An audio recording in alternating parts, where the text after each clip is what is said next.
Parang nakinig ata ang Pangulo sa iginiit ng pangalawang Pangulo dahil Pangulong Sara Duterte dahil meron na siyang chinarter na flight ngayon na batay sa kanyang recent na pronouncement, dalawang chartered flight daw. Pero ito'y after na nung kaliwat kanan niyang paggigiit nitong Pangalawang Pangulo na madali lang yan. In fact, ang pinagbasihan naman ng dating Pangulo o ng Pangalawang Pangulo ay yung mga past experiences, and at the same time, marami ng mga bansa po na meron din mga citizen doon na kanya-kanyang hakot na ng kanilang mga citizen.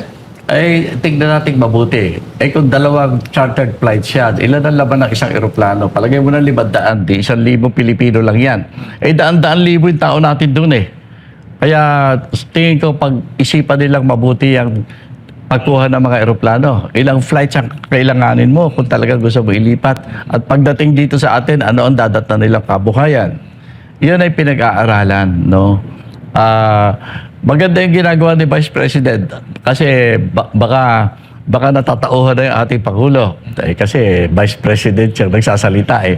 Ako nga binubungkahi ko, itsapuera muna ang away at mag-usap sila. Kasi kung nahandyan ang Vice Presidente sa pagpupulong, kaya ako pinipilit ko sana kung emergency discussion sa pag-uusapan para sa pagpaplano, dapat talaga nahandyan yung Vice Presidente. Yan ang mga authorized representative ng taong bayan eh. Pag magkasama na nandiyan yan, kahit medyo may samaan ng loob yan, lahat yan ay gising sa pagpaplano. Kasi, nandiyan si Vice President. Kailangan, medyo listo yan, no? And vice versa. Importante ngayon na gising at nag-iisip ng gusto ang mga mataas nating mga pinuno. Kaya ako kung si Vice Presidente, sa bagay, mabait naman si BC eh. Kaya baka siya na magbigay dyan. Wala muna tayong away ah. Yan ay importante sa tingin ko. Opo. And dito po sa paninindigan, kasi sa ilalim ng ating konstitusyon, dapat meron tayong independent foreign policy po, no? Ginoong Norberto, no? Pero kung lubusan pong nagampanan natin yung pagiging independent natin, sa tingin nyo po, kakayanan na ma-absorb natin yung posibleng epekto? Yung parang wala tayong pinapanigan, lahat pantay-pantay yung tingin natin. Sa tingin nyo po, sa ganitong klase po ng krisis, kaya nating ma-absorb yung possible epekto? Kasi halimbawa ko lang po, kasi masyado ng leaning ngayon ang gobyerno sa Amerika. Pero may mga balita ngayon na yung mga sasakyan daw pandagat or mga cargo ships na from China or owned ng Chinese o yung all Chinese crew, nakakadaan daw dyan sa Strait of Hormuz po, no? So, kumbaga, malaking benepisyo or sa panahon ng pangangailangan, pwede tayong mag-request doon sa China or sa iba pang mga lugar na umalalay sa atin sa panahon ng ganito po. Kung pakinggan natin yung public statements ng China, gusto nilang magkaroon ng usapan para magkaroon ng kapayapaan. So, makikita natin ang attitude ng China ay hanggat maaari itigil ang gulo para huwag masyadong masaktan ang daigdig. So, yan, at least solve mo na yung problema sa China. Ang attitude niya, parang gusto niya, peace. Ang may papayo ko dyan, dapat ang China, gagawin naman yata mag-uusap ang China at United States soon para tungkol sa kapayapaan. Yun naman pagdaan sa Strait of Hormuz. Alam nyo, meron tayong magandang relasyon sa Iran. Hindi totoo na wala tayong relasyon dyan. Yung mga kapwa natin, mga Muslim sa Mindanao, pwede sila magpadala ng delegasyon nila sa Iran at makapag-usap ng people to people. No? Meron tayong mga access dyan. Tama yung sinasabi mo. Ang kailangan intindihin natin ngayon ay ang ating national interest. Kaya meron tayong mga kababayan, mga leader, na pwede pumunta sa Iran ng diretso. At sabihin na pwedeng padaanin yung ating oil. At hindi lang yan. Tayo ang presidente ng ASEAN ngayon Di ba? Nandito ang ASEAN. Alam mo, sa loob ng ASEAN may sources of oil. No? Kailangan pag-usapan ng ASEAN yung tungkol sa oil. At kung paano tayo magkakaroon ng supply. Nandiyan ang Brunei, nandiyan ang Indonesia. Yung Indonesia, importante sa atin. Kasi hindi lang naman gas at saka ang ating kailangan. Kailangan din natin ng coal para patakbuhin. Eh, mga tao kasi nga nagsasabi, mamili tayo ng electric cars para walang gasolina kailangan. Pero electric cars, nakakailangan ng electricity na i-generate ng ating mga energy sources na iba. Eh, coal ang pinagagalingan. Eh, yan ay Indonesia. Kaya tingin ko, dito tayo ang Pangulo ng ASEAN, kailangan tumawag ng meeting tungkol sa nangyayaring kaguluhan at kung ano gagawin natin as a group, no? As a body, kung paano tayo makikipag-usap sa China. Mas maganda, ASEAN na makikipag-usap dyan. Paano tayo makikialam ng konti sa ginagawa ng United States tungkol sa gera. Things like this can be done. Malaking opportunity na tayo ang may hawak ng ASEAN meetings ngayon. Ilagay natin sa agenda yan. Opo, at dito nga, kaya nga na-open ko yan kasi may negative effect ba kapag mayroon ka lang isang pinapanigan na bansa na hindi naman sumasang-ayon doon sa ibang mga bansa na pwede mo sanang hingan ng tulong? Eh, bakit ka makikinig doon? Eh, may sarili kang national interest, no? Ang mundo ngayon ay nagbabago. Ang mga alignments ay nagbabago. Ngayon, ito panahon para ang ating sariling bansa ay tumingin kung ano ang alignments na higit na makabubuti sa atin, no? Yan, ang payo ko dyan ay palakasin natin ang ating pakikipag-ugnayan sa ASEAN. O may ibang sulok ng daigdig na kung ayaw mo sa Amerika, hindi naman nangangahulugan pupunta ka sa China and vice versa. Pwede natin tignan ng Europa. Pwede natin tignan ng Japan, ang South Korea, ang Australia. Marami tayong pwede kausapin kung kinakailangan nang hindi malalagay sa alanganin ang kondisyon ng ating security. Opo, balikan ko lang yung naging speech din niya sa UN patungkol po sa mga kababaihan. Parang hindi siya tugma kasi ang pangalawang pangulo babae. Tapos ang nagsalita doon ang pangulo po, no? At ang nababanggit din nga wala ring mga heads of state din daw doon sa lugar na yun. And at the same time, sa ilalim ng kanyang administrasyon, natatag na grabe yung panggigipit niya yun sa babaeng pangalawang pangulo po, Secretary. Kaya nga, alam mo, pinakamagandang dapat gawin ng pangulo, umuwi na siya kaagad at intindihin niya yung talagang problema. Alam mo, yung problema ng kababaihan, isa tayo sa mga bansa na talagang, unang-una, hindi naman natin inaapi ang mga kababaihan natin in general, di ba? Nire-respeto natin ang kanilang mga rights. Kaya dito sa atin, yung problema ng kababaihan, pwedeng pag-usapan dito yan. At baka maging modelo pa nga tayo ng daigdig sa bagay na yan.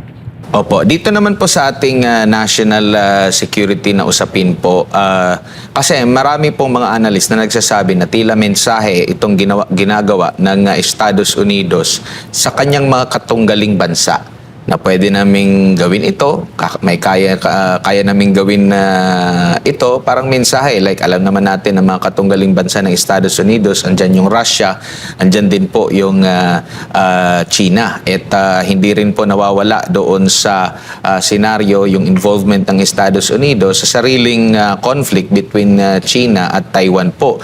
Pero marami pong nangangamba dahil may mga EDCA sites po tayo dito na sinasabing nagiging military base na ng mga Amerikano. Meron ding sinasabi nila na hindi raw governed by daw ito ng Armed Forces of the Philippines, pero hindi makapasok at hindi rin ma-inquire na kahit ng ating gobyerno kung ano po yung nandun yung mga pangamba po. Ano pong masasabi niyo po dito?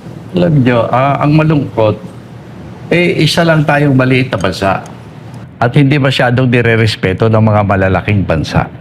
Kaya pag nag-uusap yung mga yan, hindi nangangahulugan na isasama nila sa agenda, baka naman magalit ang Pilipinas o magtampong Pilipinas. Hindi nila pinag-uusapan yan. Yung interest nila ang tinitingnan nila dyan. Sa tingin ko mag-uusap ang China at saka Amerika. Ano ang epekto ng pag-uusap nila sa atin? Tingin ko wala naman. Kasi for example, natatakot tayo na bubombahin dahil sa presence ng EDCA sites. Ang masasabi ko ganito, Kapag naisip ng China na makabubuti sa kanilang national interest ang pagbobomba ng Pilipinas, with or without EDCA sites, bobombahin tayo ng China. Hindi tayo ganun ka-importante eh. Kaya sa akin, hindi ko masyadong, pasensya na, hindi ko masyadong tinitingnan yung EDCA sites na yan. Kasi unang-una, kung talagang tayo malakas ang loob, pwede naman natin sabihin ng Amerikano, hindi, nasa treaty natin na sinasabi nyo na ang EDCA sites ay pag-aari ng Pilipinas, pwede ba umuwi na muna kayo? Pwede natin gawin yan kung gusto-gustuhin natin. Nasa rights natin yan. Pero, ewan ko, kung hindi matino at hindi malakas ang ating pamahalaan, yung mga importanteng desisyon para ma-assert natin ang ating independence at pagkakaroon ng tunay na sinasabi nating independent foreign policy. Hindi mangyayari yan kapag mahina gobyerno natin.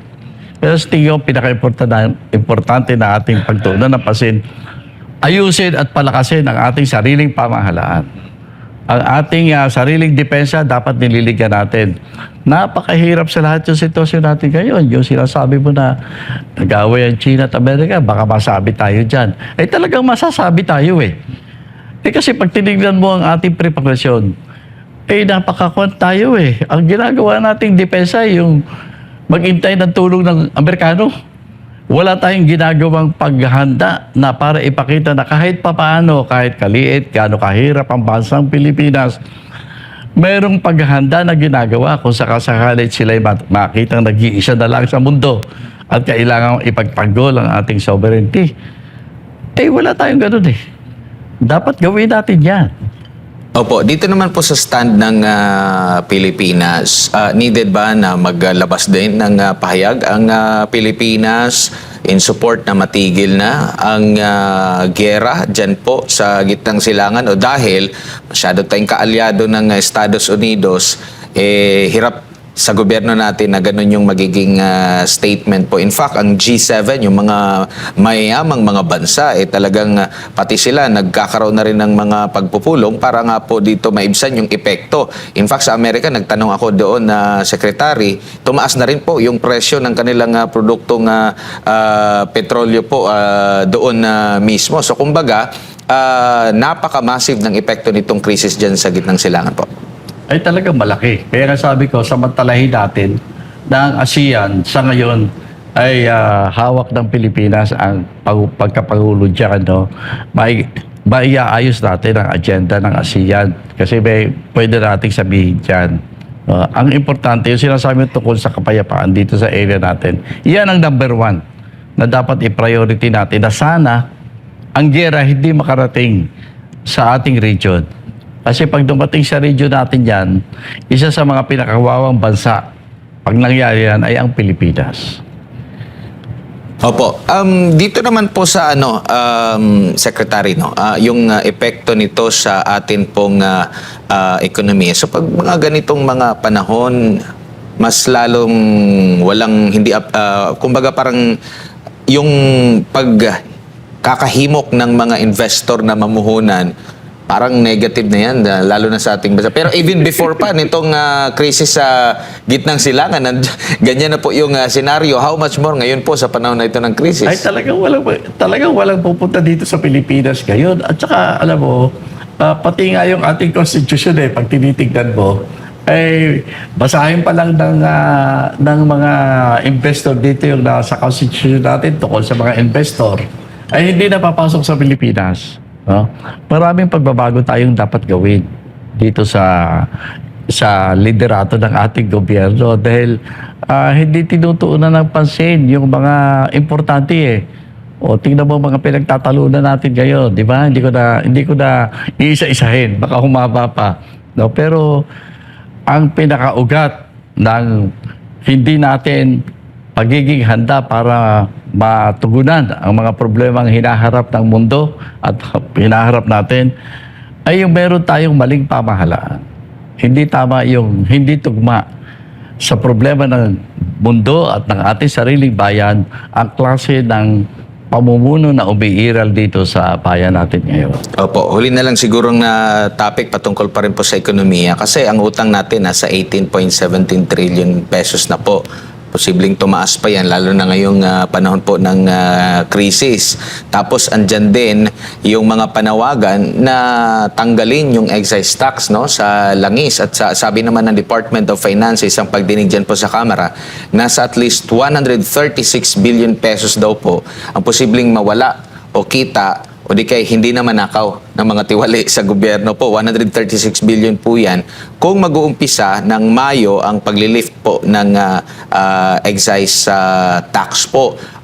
Meron nandyan pa yung issue ng corruption po, Ginoong Norberto. Sir, paano po kaya natin, lalo na sa ating mga kababayan, na ito yung kanyang kinakarap, daang-daang bilyong piso, utang natin, trilyon-trilyong piso, pero hindi nila ramdam yung mismong serbisyo ng gobyerno kasi pasan-pasan nila yung excise tax nga na pagtatanggal, yun sana yung isa sa mga makakatulong, pero hanggang ngayon hindi pa naibibigay rin. Ako, alam mo, masasabi ko, kunyari yung excess tax, yan ay mga existing regulasyon o sistema sa taxation ng ating bansa. Ang masasabi ko dyan, yung mga permanente ng arrangement, wag na muna natin galawin. No? Tingnan natin, ano ba talaga ang objective natin? Bakit gusto natin tagalin ng excise tax? Gusto natin maging affordable yung fuel requirement ng ating transport industry, for example. No? Di subsidize na muna natin temporarily. Siyempre, the next 6 months, no, lagyan natin ng mga ganun para hindi naman matinag yung permanenteng mga arrangements. No? Gumawa tayo ng mga arrangements na hanggat may problema sa kasulukuyan. So ako tingin ko, kaya-kaya naman gawa ng paraya kung ano-ano nga mga ayuda, kung ano-ano mga pinabibigay natin sa bayan natin. Na ang intensyon lang ay magpabago sa politika. Tingnan natin yung mga tunay na solusyon. No, tingin ko, kung kinakailangan i-subsidize natin ang ating fuel in the meantime, at the height of the crisis, mas gusto ko makita yun.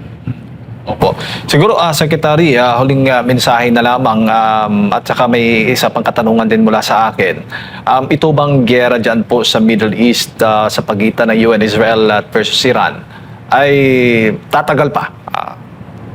Ang intindihin natin ito, ang kaguluhan at ang epekto ng kaguluhan at pagpapatuloy ng kaguluhan ay mahaba. Kung sakali tumigil na ang Amerika, umatras. Ang Israel naman alam mo naman, hindi napipigil yan. So tingin ko, yung aktual na bombahan, pwedeng mas maiksi. Pero yung nakikita ko sa karakter ng kultura ng Iran, hindi titigil yan. Hindi titigil yan. Kaya anong mangyayari? Maaaring hindi na large scale na bakbakan, pero yung terrorist aspect, hahaba yan. No? Alalahanin natin na hindi simpleng bansa ang Iran. Alam mo, napakalalim ng sibilisasyon dyan. Hindi papayag yan na inapi Kailangan ibangon nila yung nangyaring pag-aapi sa kanila. Tapos namatay pa yung Supreme Leader. Mahaba yan. Mahaba. Po, mensahe po ninyo para sa ating mga kababayan, Sir Norberto. Mga kababayan, ay malungkot kong sabihin na nagkaroon tayo ng isang pamahalaan na hindi yata masyadong iniintindi talaga ang ating ikabubuti at ang ikaligtasan natin. Kaya tayo na mismo ay mag-isip-isip at paghanda. Hindi totoo na kung kailangan palitan ng pamahalaan ay makakadagdag ng problema. Kung gagawin natin ang mabilisan yan, the better. Kung mas mapalitan natin ng isang magandang pamahalaan ang ating bayan, madali lang yan. Mabilis lang yan. Gawin na natin. Mr. President, would the term extrajudicial rendition be acceptable? Because basically, the point of the resolution is that kung sumama kusa yung in-extradite, no problem. Pero kung tingin niya dapat punta siya sa korte, hindi dapat extrajudicial. Dapat may judicial process. So would Correct. extrajudicial rendition... As in the case of the former president.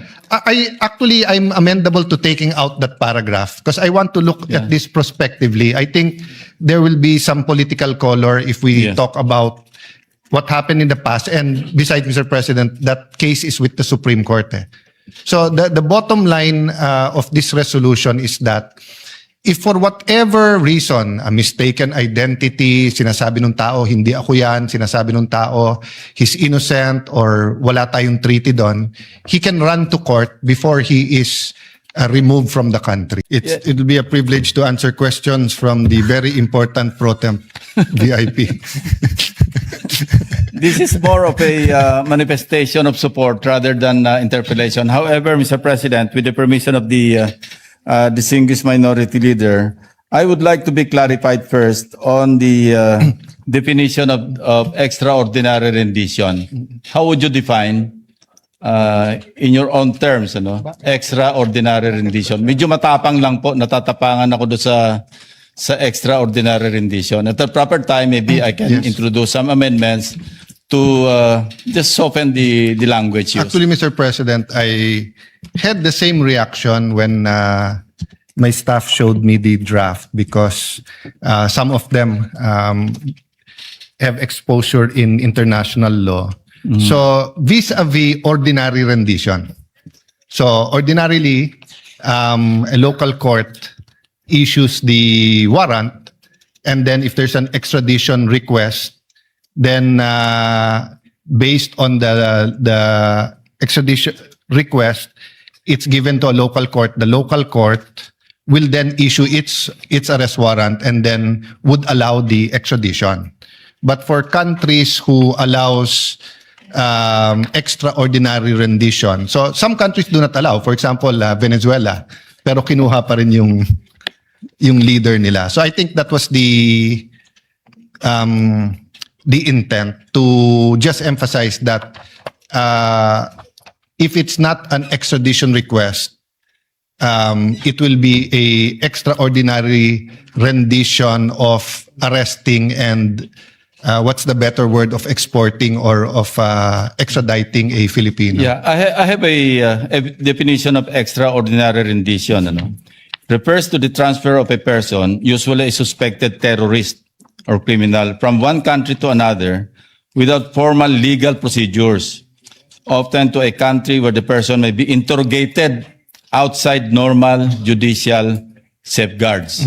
So it's quite strong, Mr. President. Yes. And if we're dealing with the ICC, I don't think the proper terms or any country that we have extradition treaty with, mukhang I think we should change the language from extraordinary rendition to another. Yeah, just to explain, Mr. President, and then I have no objection to changing it.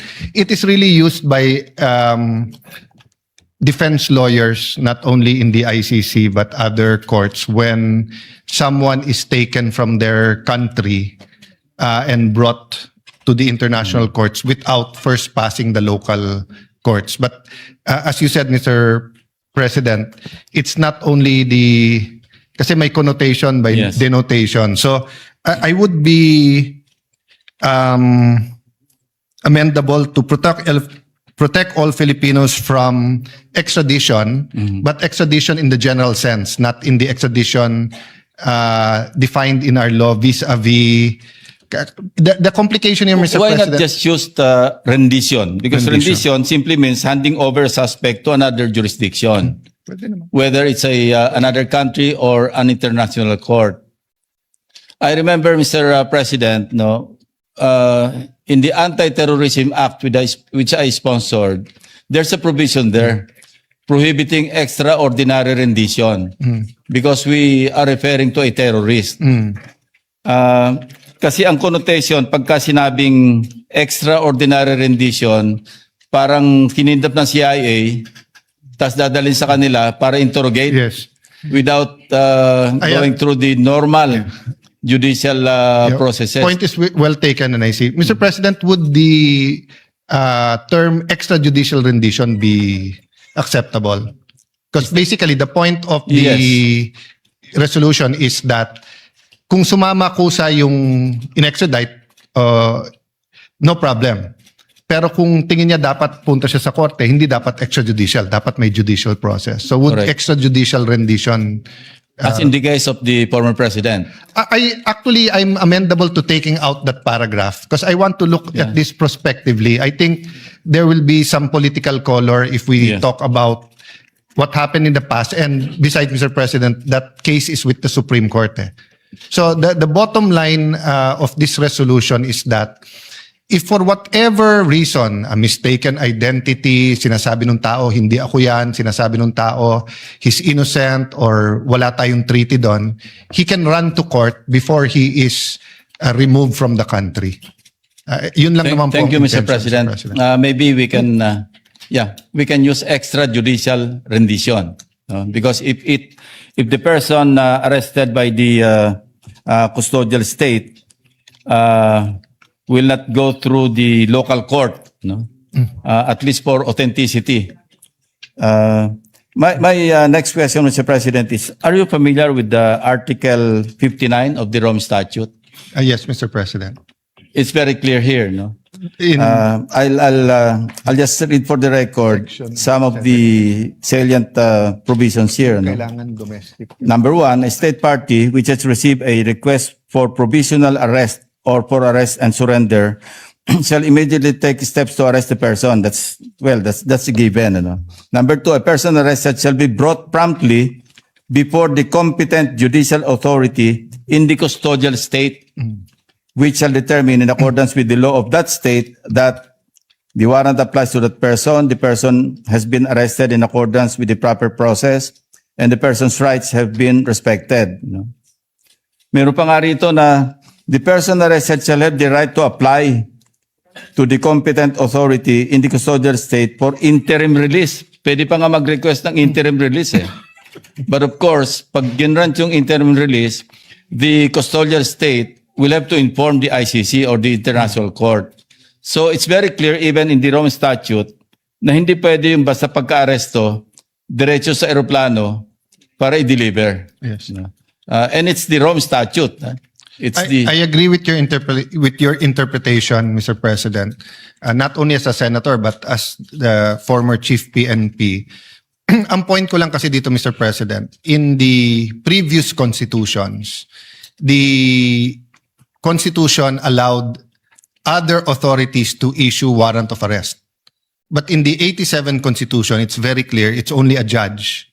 And kailangan may personal Knowledge. examination. Yeah, personal examination. So, if you look at the ICC comprehensively and of course Article 59, ang keyword dyan is complementarity eh. Dapat nagko-complement yung dalawa. So, if you look at UK, Canada, South Korea, for example, Mr. President, Argentina, Paraguay, South Africa, all of them have provisions, whether it's arrest to extradition or whether it's surrender, it gives the individual being arrested an opportunity to run to their local courts. So, I agree. I completely agree, Mr. President, because it is an utter disrespect to the local court or local authorities to just, without passing through the normal judicial process here, at least for authentication, for verification, the person that has been issued the warrant of arrest will just be brought out of the country. So, but some legal experts are invoking RA 9851, yung sa Crimes Against Humanity. And mind you, Section 17, malinaw din po rito na hindi naman po mandatory. Hindi ito yung kailangan pagka nahuli, kailangan i-turn over. Kasi hindi po siya lang ginamit eh. In the interest of justice, the relevant Philippine authorities may dispense with the investigation or prosecution of a crime punishable under this act if another court or international tribunal is already conducting. Well, that's another matter. Ano? Instead, the authorities may surrender or extradite suspected or accused persons in the Philippines to the appropriate international court, if any, or to another state pursuant to the applicable, not applicable here, no, the extradition, because we're not dealing here with the extradition. So, hindi naman po mandatorily expressed, no? Or hindi mandatory yung sinasabi ng 9851 na i-turn over. Well, Mr. President, 2 points. One, in the Pangilinan versus Cayetano case, it was made very clear that Who's that Cayetano, Mr. President? I was Secretary of Foreign Affairs at that time. So my name was by the process of the Supreme Court, but actually yung Solgen naman po ang nag-file talaga ng legal arguments, Mr. President. And then, of course, it was Senator Kiko Pangilinan. So, of course, the main issue was whether or not the President can get out of a treaty without concurrence of the Senate. But meron pong discussion doon na sinasabi na ang treaty kailangan complies with the Constitution. So, any treaty, for example, Mr. President, that says that anyone can arrest anyone but hindi dadaan sa judge, that's unconstitutional. So, if you look at all other countries, ine-emphasize nila yung constitution din nila. And if you look at the Rome Statute, wala namang conflict po eh. Sinasabi din ng Rome conflict nandun eh. Secondly, Mr. President, of course, we entered the Rome Statute and the ICC, we ratified it after we passed this law. Eh. So, meaning even assuming you can surrender someone, that doesn't mean that he cannot go to the judge and question whether... So for example, Mr. President, hinuli si Joel Villanueva pero sinabi si Win Gatchalian siya. Yes. I mean, it might be funny to us and we might know the difference between the two gentlemen. Minsan yung media nagkakamali. But what if you had actual twins, di ba? Si Alan Tan and Ping Tan, and ang hinuhuli si Alan, si Ping ang nahuli. Di ba? Shouldn't he have the opportunity to go before the court and say, we might have the same DNA, baka magkamukha kami, but that's not me, that's my brother. So this is the most simple case I can think of. And some people will say na hindi na kailangan to kasi umalis na tayo sa ICC. But remember, Mr. President, so far, no, ang sabi ng ICC, basta't yung period na may jurisdiction pa sila.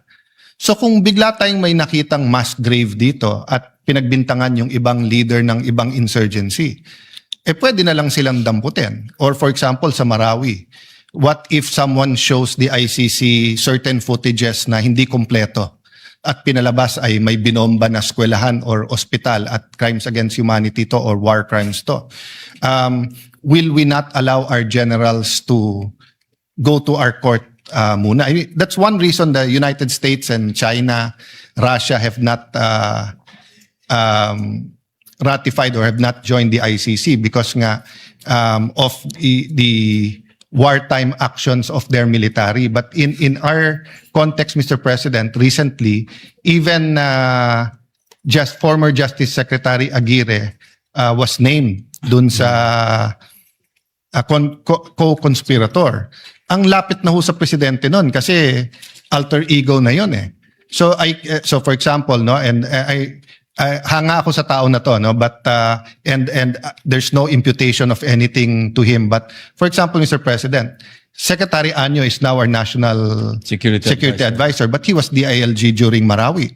I cannot see a situation where the ICC wants to arrest him and bigla na lang natin siyang isasakay sa plano without him being allowed to go to court, no, or to the Solgen to what you call this, to make representations in our local court. So, dun papunta, Mr. President, yung aking thinking sa resolution na to. Yes. You mentioned mistaken identity because of some lookalikes, ano? And you also mentioned Vitaliano Aguirre. And I have a staff member who looks like Vitaliano Aguirre. She's here. Oo naman. Mr. President, Vince Dizon is also here.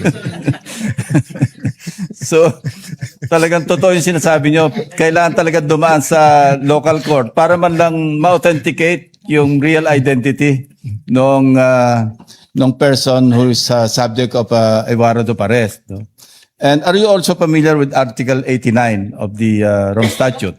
Not so much with Article 89. Dito Mr. po, President. ganun din. Wala namang konflikto sa article kanina, sa 59, or what's that? Anyway, nakalagay dito, the court, meaning the international court, may transmit a request for the arrest and surrender of a person together with the material supporting the request outlined in Article 91, that's another article, to any state on the territory of which that person may be found, and shall request the cooperation of that state in the arrest and surrender. Anyway, minention din dito na state parties shall, in accordance with the provisions of this part and the procedure under their national law. No? When the national law that is referred to here is 9851, which I mentioned earlier, as I mentioned earlier, hindi naman po mandatory yung... Sir President, I agree with the gentleman, Senate President Pro Tem, and I think it falls upon the Supreme Court to come out with its rules. Yung isang reason po nagbunsad sa akin na i-draft tong resolution na to, nung in-announce ng ICC na meron silang tinatawag na secret warrant of arrest. And I understand, kasi nga if you're dealing with war crimes or with genocide, Mr. President, and you're talking about dictators that have billions of dollars and can hide all around the world, you don't want to give them advance notice. But on the other hand, Mr. President, if you look at our Constitution, the person has the right to see the warrant and to be informed of the charges. And my interpretation is a local judge has to see that. So for me, there's no conflict if the Supreme Court has certain rules regarding that. No? So meaning, halimbawa po, Mr. President, pag dumating yung request dito, mapunta sa isang judge, he's not allowed to discuss it or announce it publicly until he issues the warrant of arrest and then an operation for the arrest. Ang point lang sa akin, Mr. President, before he is removed from this country, ma-redress niya pa rin yung sarili niya sa korte.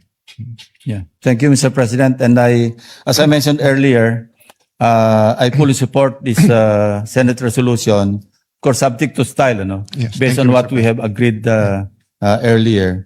So that's all, Mr. President, and I will continue to support this resolution. Thank you very much. I thank you, Mr. President, for that interpellation, and maybe we can look at the whereas clause that can be interpreted as political and not only subject to style but also in substance, so that this can be a bipartisan measure that will ensure the constitutional rights of all Filipinos. Thank you very much, Senator Lacson, for that interpellation. Thank you very much, Mr. President and Madam President, and to our dear colleague. Senator Cayetano, our Minority Floor Leader, I just got a text message.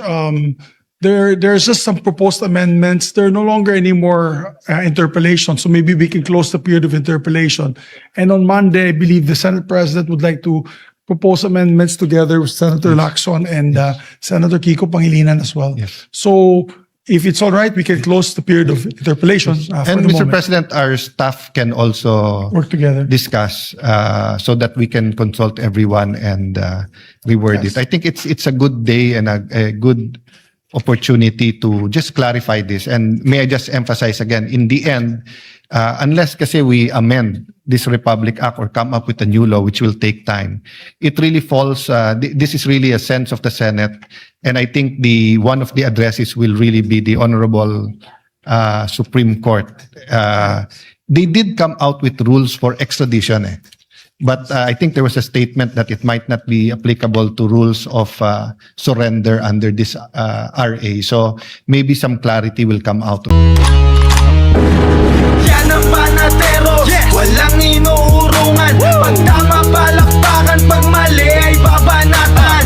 Yan ang banateros, boses ng ordinaryong Pilipino. Banateros ay walang makakaawan, walang inuurungan. Banatero